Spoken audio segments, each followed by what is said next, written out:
Hi guys, good afternoon all of you. आज हम इस वीडियो में एक महत्वपूर्ण अपडेट लेकर के आए हैं और यह अपडेट उन अभ्यर्थियों के लिए है जो विद्युत विभाग में नई भर्ती को लेकर के परेशान हैं कि न्यू वैकेंसी कब आएगी।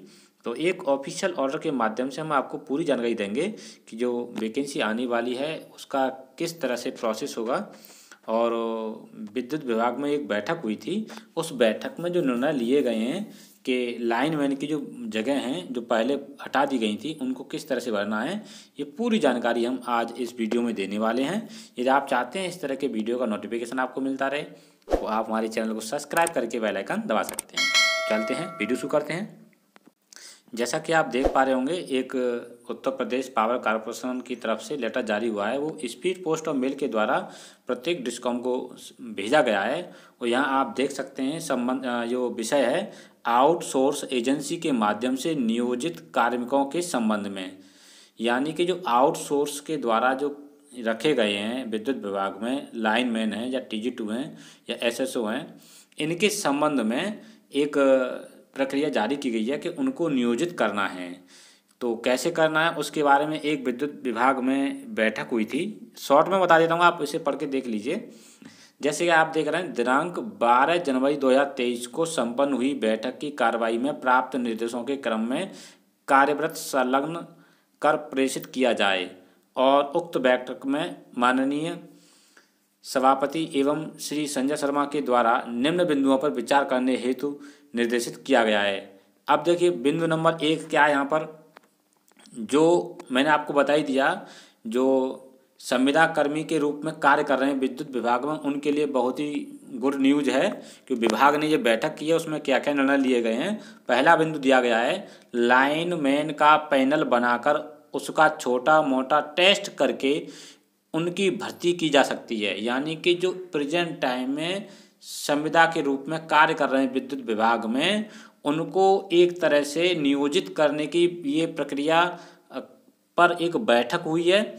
और जो बैठक का मैंने आपको बता दिया, बैठक कब हुई है देखिए यहाँ पर लिखा है, ये बैठक आपकी 12 जनवरी 2023 को हुई है और स्पीड पोस्ट के माध्यम से प्रत्येक डिस्कॉम को ये निर्देश दिए गए हैं कि उनके यहाँ कौन कौन कार्य कर रहे हैं, उनका पूरा विवरण मांगा गया है। और नियुक्ति कैसे करनी है, जिस गांव का लाइनमैन है वह उस सब स्टेशन से संबंध न रहे जिससे उसके यहाँ सप्लाई आती हो, उसे अन्य किसी सब स्टेशन पर तैनात किया जाएगा। इसके अलावा माननीय समिति द्वारा सुझाए गए उपरोक्त बिंदुओं के अनुपालन में 33/11 kV विद्युत उपकेंद्रों एवं लाइनों के अनुरक्षण एवं परिचालन कार्य हेतु आउटसोर्स एजेंसी के कार्मिकों को नियोजित करने हेतु, यानी कि जो आउटसोर्सिंग कंपनियों के माध्यम से ये काम कर रहे हैं लाइनमैन के पदों पर, उनके निम्नलिखित व्यवस्था निर्धारित की जाती है। क्या क्या व्यवस्था है वो यहाँ पर दी गई है। प्रबंध निदेशक Uttar Pradesh power corporation limited Lucknow की श्रमिक संगठनों के साथ दिनांक 31/8/2018 को आहूत बैठक में लिए गए निर्णय के क्रम में जारी कार्यव्रत संख्या 3540/2018 दिनांक 1 दिसंबर 2018 के अनुपालन में इंगित किया गया, यानी किया जाता है कि निष्पक्ष संचालन के उद्देश्यों को व्यावहारिक दृष्टि से लागू करने के लिए ग्रामीण एवं शहरी क्षेत्रों में आउटसोर्स एजेंसी के माध्यम से नियोजित कार्मिकों को उन 33/11 kV फीडर सब स्टेशनों तैनात न किया जाए जहां पर संबंधित कार्मिक का स्थान हो। यानी वही बात यहाँ बताई गई है कि आपके घर पर जहां से सप्लाई आती है, जिस उपकेंद्र से सप्लाई आती है, उस उपकेंद्र पर आपको नियुक्ति नहीं मिलेगी। उसके अलावा किसी भी सब स्टेशन पर आपको नियुक्ति दी जा सकती है। और उसके बाद साथ ही एक सब स्टेशन फीडर पर ग्रामीण क्षेत्रों में 5 वर्ष और जो शहरी क्षेत्र है वहाँ 3 वर्ष से अधिक तैनात न किया जाए, तत्काल कार्रवाई सुनिश्चित की जाए। यानी कि आपको एक ही सब स्टेशन पर, यानी कि जो वह है वहाँ ग्रामीण क्षेत्र का है तो 5 साल अधिकतम आप सर्विस कर सकते हैं, और उसके बाद शहरी क्षेत्र में है तो आप 3 साल, उसके बाद आपको ट्रांसफ़र किया जाएगा दूसरे सब स्टेशन पर। ये नहीं कि आप पूरी सर्विस एक ही सब स्टेशन पर गुजार दें। अगला बिंदु, Uttar Pradesh power corporation limited के आदेश संख्या 1535 कार्य 14 पावर कॉरपोरेशन लिमिटेड 2019-18 के 2019 दिनांक 29/8/2019 के तहत विद्युतीय व्यवस्था को सुचारू संचालन हेतु LT/11 kV लाइनों के नियोजित शटडाउन एवं ब्रेकडाउन को ठीक करने के लिए बाह्य एजेंसियों के द्वारा आपूर्ति कार्मिकों को शटडाउन दिए जाने हेतु आदेश जारी किए गए थे, जिसमें वायरमैन, इलेक्ट्रीशियन, लाइनमैन ट्रेड में द्विवर्षीय अखिल भारतीय अथवा राज्य व्यावसायिक प्रमाण पत्र NCVT हो चाहे SCVT हो धारक हो, अथवा विद्युत प्रणाली पर नियुक्त न्यूनतम 5 वर्ष का अनुभव होना चाहिए। उन कार्मिकों को जिन्होंने national skill development corporation, Bharat सरकार के सहभागी power sector skill council PSSC के रिकग्निशन ऑफ प्रायर लर्निंग के अंतर्गत डिस्ट्रीब्यूशन लाइनमैन जॉब रोल का प्रशिक्षण सफलतापूर्वक कर लिया हो, यानी ये इनमें से कोई भी कर लिया तो उन्हीं को शटडाउन या ब्रेकडाउन के लिए शटडाउन मिलेगा, नहीं तो उनको अन्य किसी को न दिया जाए। अब देखिए इसमें तीसरा बिंदु क्या है। आउटसोर्स एजेंसी के कार्मिकों के नियोजन से पूर्व संबंधित अधिशासी अभियंता की दक्षता में एक समिति बनाकर मानकों के अनुरूप उनकी कार्यदक्षता क्षमता का परीक्षण किया जाए तथा योग्य होने पर ही नियोजित किया जाए। यानी कि यहाँ पर आपको देख रहे होंगे कि जो आपका अधिशासी अभियंता हैं वो आपकी दक्षता का अनुरूप करेंगे कि आप दक्ष हैं या नहीं, वही आपके लिए फाइनल करेंगे कि आप इसमें भर्ती हो पाएंगे या नहीं।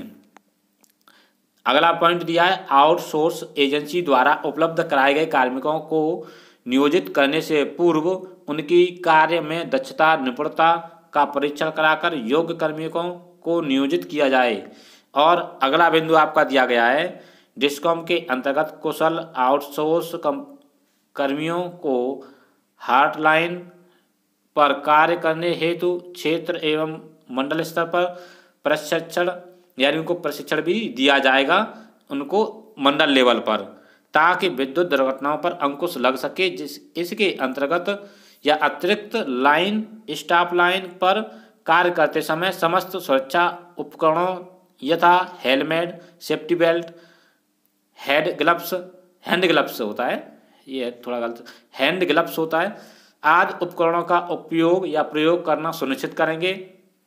तो इस संबंध में आपसे अनुरोध है कि कृपया उपरोक्त आदेशों का कड़ाई से अनुपालन सुनिश्चित कर कृत कार्रवाई से कॉरपोरेशन मुख्यालय को अवगत कराने का कष्ट करें। तो आप समझ गए होंगे जो मैं आपको बताने जा रहा हूँ, ये जो लेटर है ये किसी तरह से हमें प्राप्त हुआ है और ये मान के चलिए जो संविदा कर्मी हैं उनको नियोजित करने की प्लानिंग है विभाग की, और ये 21 फरवरी 2023 का लेटर है, आप यहाँ देख रहे होंगे। और कुल मिलाकर के न्यू वैकेंसी जो आपकी आने वाली थी लाइन वाली TG2 लाइन, वो पोस्टपोन करने का कुछ न कुछ रीजन रहा होगा उनका, यानी कि जो प्रेजेंट टाइम में जो कार्य कर रहे हैं उनको नियोजित करने की विभाग की एक प्लानिंग है। और ये मान के चलिए जो वर्तमान समय में कार्य कर रहे हैं उनके लिए एक सुनहरा मौका है कि वो अपना जो है, हो सकता है कि उनको उनके जो एग्जीक्यूटिव इंजीनियर होते हैं जिन्हें कुछ लोग एक्सियन बोल देते हैं, अधिशासी अभियंता, उनके द्वारा उनको एक तरह से उनकी दक्षता का टेस्ट लिया जाएगा और उनको सेलेक्ट किया जाएगा।